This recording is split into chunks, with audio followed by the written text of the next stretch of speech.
Parlons maintenant du field type count. Donc j'ai une base ici de pays et de villes que j'ai associées ensemble. Voyons rapidement comment j'ai structuré cette base. Donc j'ai créé donc deux tables pays et villes. J'ai créé une relation entre les deux tables pays et villes. Et ensuite, j'ai associé chaque ville à son pays respectif. Donc comment? En associant les records ensemble. Voilà le résultat. Donc ce que je souhaite maintenant, c'est dans la table pays, connaître, afficher le nombre de records associés de la table ville. Donc en d'autres termes, savoir combien j'ai de villes rattachées par pays.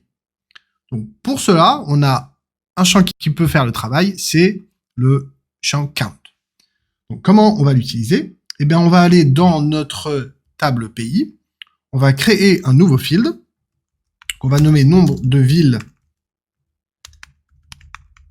associées, et on va choisir le field type count.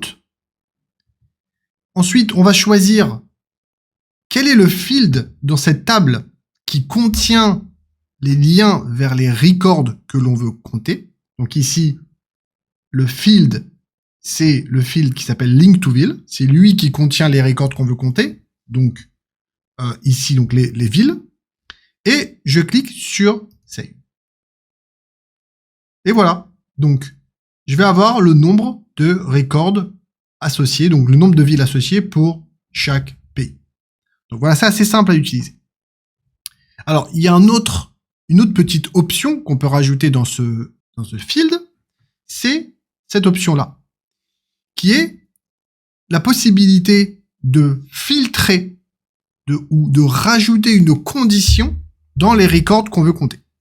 Donc là, par exemple, la condition qu'on voudrait rajouter, par exemple, si on veut compter mais uniquement les villes qui ont une population supérieure à 1 million d'habitants, par exemple.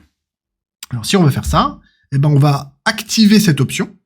Et cette option va nous permettre de définir des conditions. D'accord? Donc, les conditions, ça va être, ici, je vais sélectionner le field de la table ville. D'accord? Donc, la population. D'accord? Et là, je vais sélectionner un opérateur. Donc, ça fonctionne comme un filtre sur une vue grid et supérieur à 1. Et là, si je clique sur Save, et donc là, on ne va compter que les villes dont la population est supérieure à 1. Et donc, apparemment, il n'y en a qu'une. Donc, si on vient ici, donc Paris, Marseille, Bordeaux, la seule, c'est Paris. Et donc, on n'a fait que compter une seule ville, donc c'est la ville de Paris. Voilà comment le count fonctionne. Dans la prochaine vidéo, nous allons voir comment le lookup fonctionne. À tout de suite.